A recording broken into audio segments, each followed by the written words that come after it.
Hello everyone สบายดีทุกคนที่เข้ามารับชมคลิปนี้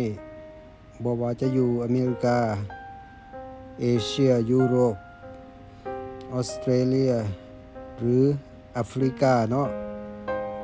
ถ้าว่าได้รับชมนี้คลิปนี้ก็หวังว่าทุกท่านก็คงจะได้รู้ได้เห็นการทำพิธีของเพิ่นเพราะว่าเพิ่นจะได้ทำพิธี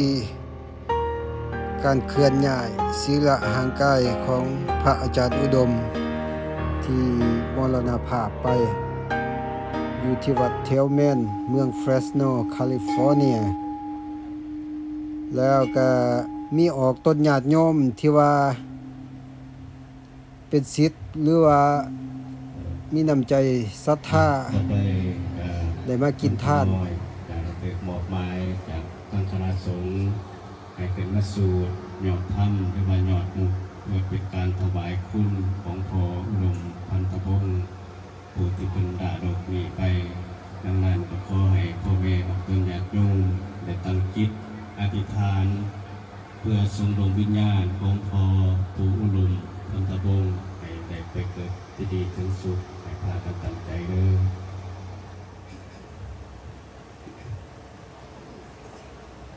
นะโมตัสสะภะคะวะโตอะระหะโตอะโนปิญญานาตาตุทั้งหลายเหล่านี้อันเป็นของพวกคณะทั้งหลายไล่น้อมนำมาถวายเพื่อประโยชน์เพื่อความสุขเพื่อความเจริญให้แก่พวกขน้อยทั้งหลายให้แก่ญาติทั้งหลายเป็นต้นว่ามีบิดามารดาบุตรีบุตรสามีภรรยาญาติโกโหติกาและผู้อุปชาอาจารย์เป็นตนอีกประการหนึ่งออกต้นญาติโยมก็ได้เฮ็ดอาหารมาประกอบส่วนกันเนาะก็มีหลายแบบหลายอาหารการกินแบบอาหารแบบลาวๆของเฮาก็มีเบิดสุปผักบ่ขัวมีประเภททอดปลายังส่วนบุญ ทอดกุ้งหมกปลาและผลสินผลทาน สมพักครบสุดซุปผักหนอก ซุปผักหนอกผักกูดเนาะโอ้ยังบ่เคยได้กินเด้อนี่สิได้ลองชิมบ้างแล้วดวงวิญญาณมีรวกผักกูดนี่แบบบ้านเฮาของท่านพระผู้อุดมแล้วก็มีข้าวปุ้นหรือว่ามีโอ้มีถ้าหากว่าเครื่องท่านมีความทุกข์อันนี้ก็คือประจำอาหารแบบลาวๆก็แล้วกันมีตำบักหุ่งตำบักแตงขึ้นไปตากตัวเข้าสู่พระนิพพานในอนาคตเดี๋ยวมาทางฝากนี่ก็สิมีโอ้มีหลายอาหารมื้อนี้ออกต้นญาติโยมก็ได้มาเฮ็ดประกอบส่วนถือมาคนละไม้คนละมือก็เอามารวมกันก็มีหลายอย่างเนาะอันนี้ก็คือข้าวปุ้นน้ำเยื่อข้าวปุ้นประจำมีหดแกงขี้เล็กหมกปลาสาธุนะโมตัสสะ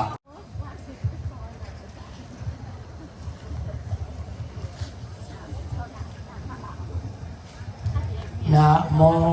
ตัสสะภะคะวะโตงานมือทับอิฐคือมือนี่นี่นะดอกทั้ง18องค์กับแม่ขาวผู้ดมไม้พันธวงศ์แม่ขาวผู้ดมไม้พันธวงศ์เพิ่นได้ขอเป็นเจ้าภาพถวายดอกไม้ปัจจัยให้แก่พระสงฆ์ของพระเจ้าที่มหาบุรีก็ขออนุโมทนาสาธุนำแม่ขาวไม้พันธวงศ์เนาะเป็นบุญเป็นกุศลแล้วนะครับขอ ตอนนี้พระสงฆ์ก็ได้สำนักอาหารเพล ได้ ให้พระสงฆ์เปิดสันก่อนแล้วออกตัวญาติโยมของเฮาก็จังกินต่อ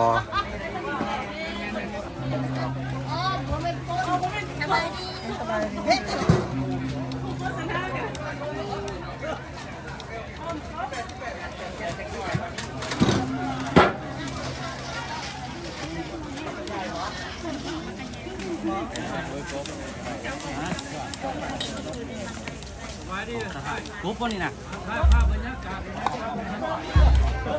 มักบอเห็นโตปะเนี่ยเห็นโตไปยากไม่ไปยากไม่จะได้มีแต่ตัวในหน่อยนี่แต่เนื้อเยอะมันเต้นอยู่ในท้องเขาโอ้ว้าวไอ้ก็มันหมดเต็มหรอ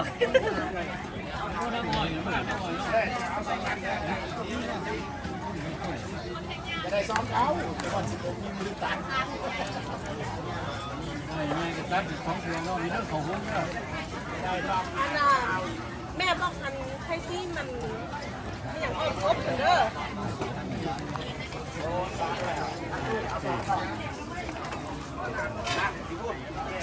นี่ได้ตัวนี้ใส่ที่ไหนก็ซับในไลฟ์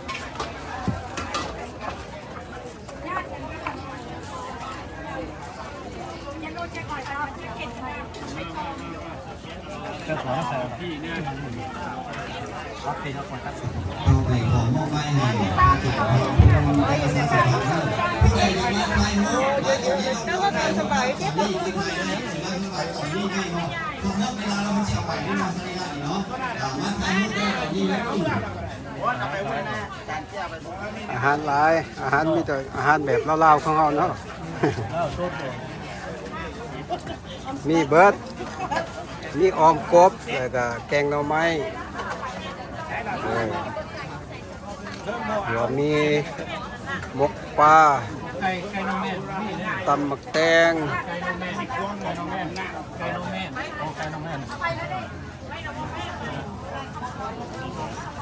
อาจารย์เพิ่นก็ได้สันก่อนเนาะ ร้านยังเกาะหน้ามันจอ ลาบปักจองอาหารทางใต้อาหารทางใต้แม่น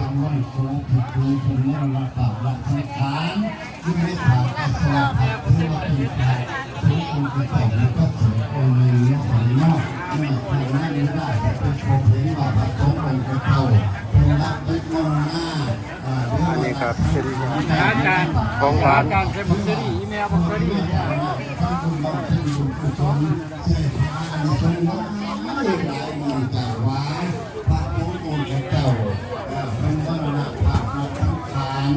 ไม่ฝากแต่สอบผัดหน่อยของงานไม่ได้ถึงไงโอ้ยยังบอกยังแม่พูดถึงว่าเจ็ดสิบสัทธาอันต่อเดี๋ยวต้องขออนุญาตหลายน้ำพระแม่ครูบาอาจารย์และก็ทุกท่านเนาะรายชื่อต่อไปนี้เป็นรายชื่อคนที่จะดูแลเรื่อง ต่อไป เกี่ กั ยว บ กับ ภาษี กา เป็น ร พิธี เป็นระเบียบของผักไทยเพราะว่าจะเป็นการมอบให้ผู้ที่เป็นเจ้าภาพและเก็บผักไทยเนาะหนึ่งพอพรไซสีดาบนเกี่ยวไว้แล้วสองพอออกจิตอสุภเกศสามพอออกคำตันทีละตุนสี่พอออกบุญเรียนสุวรรณแสงห้าพอออกทอนรวมกันศาสนาสุขเสริม13แม่ออกปิงบุกผ่าวงทั้ง13ท่านนี่เมื่อวานนี้ได้ฝึกกันแล้วขอให้ดูแลหน้าที่ของตนเองเนาะแล้วการโต๊ะสี่เหลี่ยมตรงนี้คือบอลวางผ่าไตรจีวรที่อยู่เนาะมีการพระราชนิมนต์ให้ได้มาเป็นตัวแทนในการมาว่าผ่าไตรมาพิจารณาผ่าไตรจีวรเนาะแล้วก็ขออนุญาตจะพระลูกน้อยให้ได้มาพิจารณาบางสุขุมด้วยเนาะอันนี้ในท่านคณะกรรมการไฟส่งอยากให้ได้เอาไปด้วยเนาะกับพระพานิมนต์อานิจจาวาตสังขาราภูมิภวายาธรรมิโนภูมิสินทวานิพระหินท่านพระอาจารย์อีกท่านนึงว่าท่านพระอาจารย์ศิวิไลพุทธาสาท่านพระอาจารย์ไซจากวัดโพธารามเนาะโอ้พระอาจารย์ไซรัศมีกันเราจากรัศมีกันนิมนต์เขาหน่อยเนาะแล้วก็ท่านพระอาจารย์ปอนิมนต์เขาหน่อยเนาะท่านพระอาจารย์ปอ แล้วก็ท่านพระอาจารย์เปียกมวนด้วยเนาะท่านพระอาจารย์เปียกของทั้ง4องค์เนี่ยได้มาช่วยพิจารณาในข้างน้อยเนาะขออนุญาตนะหลายขออนุญาตหลายแม่ออกพ่อออกที่อยู่ด้านหลังที่อยู่ข้างนอกตอนนี้ได้เวลาว่างพระไตรจีวรแล้วตอนนี้ได้เวลาว่างพระไตรจีวรแล้ว ตวายธรรมิโนโอภาสิตวานิโรชันติเตสังอุปัสสโมสุโขสัพเพสัตตามรันติจา ไปเสิร์ฟของเขาเนาะกลับมาประกอบส่วนบ้านเขตบุญ นาทิเมเอภาสังสายโย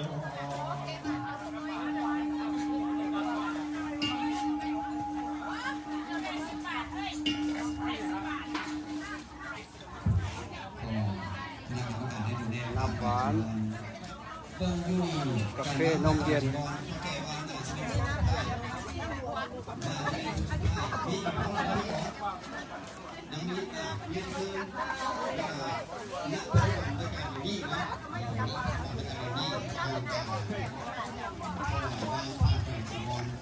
อีกทีนึงพอไม่ออกขออนุญาตเอารอบสุดท้ายแล้วกันเอารอบสุดท้ายแล้วกันเนาะ งานนี่คือมีแต่พวกงาน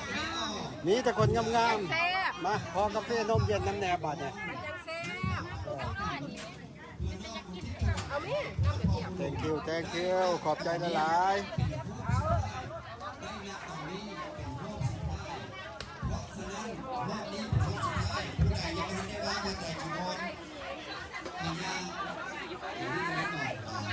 เอาสักพออ่าน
อยากโยก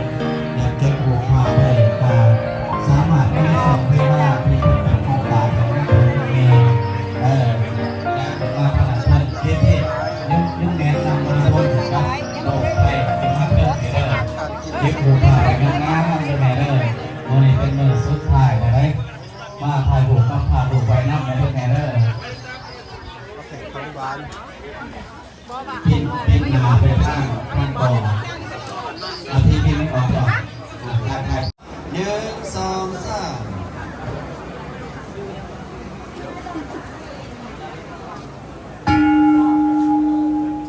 สาธุหันหน้าเก็บภาพไว้เป็นที่ระลึก